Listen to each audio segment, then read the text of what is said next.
ഫേസ്ബുക്കിലൂടെ പരിചയപ്പെട്ട ഒരു നമ്പ്യാരുണ്ട്, K Nambiar. G K Nambiar. ഇദ്ദേഹം കണ്ണൂർക്കാരനാണ്. എൻ്റെ ഭയങ്കര ആരാധകനാണ്. മറുമായത്തിൻ്റെ അറ്റ്മോസ്ഫിയറൊക്കെ ഭയങ്കര ഫാനാണ്. അപ്പോൾ അദ്ദേഹം എന്നോ എന്നോട് പറഞ്ഞു, എന്തെങ്കിലും കണ്ണൂർ വരുമ്പോൾ എൻ്റെ വീട്ടിലൊന്ന് വരണം, എനിക്ക് നിങ്ങളെ കാണണം, നേരിട്ട് കാണണമെന്ന് പറഞ്ഞു. ഇന്ന് ഞാൻ എറണാകുളത്ത് നിന്ന് ട്രെയിൻ കയറി ഉടനെ എനിക്ക് ആദ്യം ഓർമ്മ വന്നത് ഈ നമ്പ്യാർ ചേട്ടനെയാണ്. അങ്ങനെ ഞാൻ ഇന്നിവിടെ എത്തി. ഇതാണ് കക്ഷിയെ നിങ്ങൾക്കറിയും. ഈ അടുത്ത കാലത്ത് മഴവിൽ മനോരമയിലെ ബമ്പർ ചിരിയിൽ ഗംഭീര പെർഫോമൻസ് ഒക്കെ ചെയ്തിട്ട് പോയ ആളാണ്. ഇയാളുടെ പ്രത്യേകത എന്ന് പറഞ്ഞാൽ 81 വയസ്സിലും ചെറുപ്പക്കാരനായി നടക്കുന്നു എന്നുള്ളതാണ്. ഞാൻ ആ രഹസ്യം എന്താണെന്ന് അറിയാമെങ്കിലാണ് ഞാൻ എന്നോട് പറഞ്ഞത്. കാരണം എനിക്കിതുപോലെ ഇങ്ങനെ 81 വയസ്സാക്കണേ. അപ്പോൾ ഇത്ര എനർജറ്റിക്കായിട്ട്, കാരണം 17 കൊല്ലം ഇന്ത്യൻ ആർമിയിലും പിന്നെ അവിടെ നിന്ന് അങ്ങോട്ട് ഒമാനിൽ അല്ലേ, അതെ, ഒമാനിൽ ഒരു 11 വർഷം വീണ്ടും, ഇത്രയും കാലം നമ്മുടെ നാടിന് വേണ്ടി ജീവിച്ച ഒരു വ്യക്തിയാണ്. ഇന്നിപ്പം റിട്ടയർഡ് ലൈഫ്, വീട്ടിൽ അടിപൊളിയായിട്ട് ഒരു നിമിഷം പോലും വെറുതെ ഇരിക്കുന്നില്ല. ഇപ്പം അഭിനയമാണ് ഭ്രാന്ത്.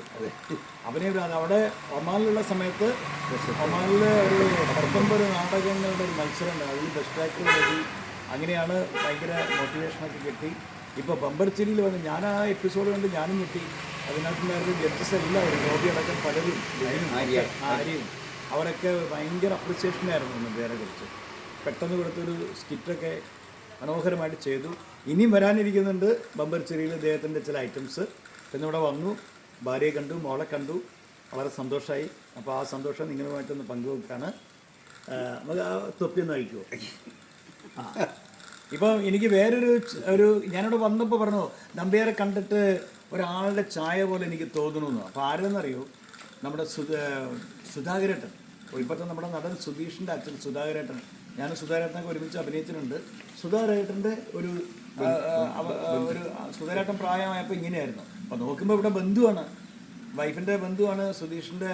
അതെ, ആളെ അങ്ങനെ ഒരു ബന്ധു കൂടി ഉണ്ട്. അപ്പോൾ അത് കറക്റ്റായി. അതുപോലെ പിന്നെ നമ്പ്യാരുടെ വൈഫും കുറച്ച് പാരമ്പര്യമുള്ള ഒരു കുടുംബത്തിലെയാണ്. AKGയുടെ അങ്ങനെയുള്ള ഒരു ബന്ധം കൂടി ഉണ്ട്. അപ്പോൾ എന്തായാലും എനിക്ക് വളരെ സന്തോഷമായി. 5:30 സ്കൂളിലേക്ക് പോകുന്ന വഴിക്ക് ഞാൻ ഈ വീട്ടിലിറങ്ങി നമ്പ്യാരെ കണ്ടു, വിശേഷങ്ങളൊക്കെ പങ്കിട്ടു. അപ്പോൾ ഇനിയും കണ്ടുമുട്ടും എന്നുള്ള പ്രതീക്ഷയോടെ ഇനി ഞങ്ങൾ കണ്ടുമുട്ടാൻ പോണത് മഴവിൽ മനോരമയിൽ വെച്ചിട്ടാണ്. അവിടെ മറുമായത്തിൻ്റെ ഷൂട്ടും ബമ്പർച്ചിരിയുടെ ഒരുമിച്ച് വരുമ്പോൾ ഞങ്ങൾ കണ്ടുമുട്ടും. അപ്പോൾ ഞാനൊന്ന് പരിചയപ്പെടുത്തി. അപ്പോൾ വീണ്ടും നമ്പ്യാരെയും കാണാൻ, നിങ്ങൾക്ക് എന്നെയും കാണാം. വിനോദ് കോബ്രയുടെ വന്നത് എൻ്റെയും ഒരു കുടുംബത്തിൻ്റെ ഭാഗ്യമെന്ന് വിശ്വസിക്കുന്നു. ഒരിക്കലും സ്വപ്നത്തിൽ പോലും വിചാരിക്കാത്തതാണ് വിനോദ് കോബ്ര എൻ്റെ ഈ കുടിലിൽ വരികയാണ്. അത് സംഭവിച്ചു. അതെൻ്റെ സന്തോഷമായിരുന്നു. അതൊരു ഗോഡ് ഗിഫ്റ്റ് ആയിട്ടാണ് നടക്കുന്നത്.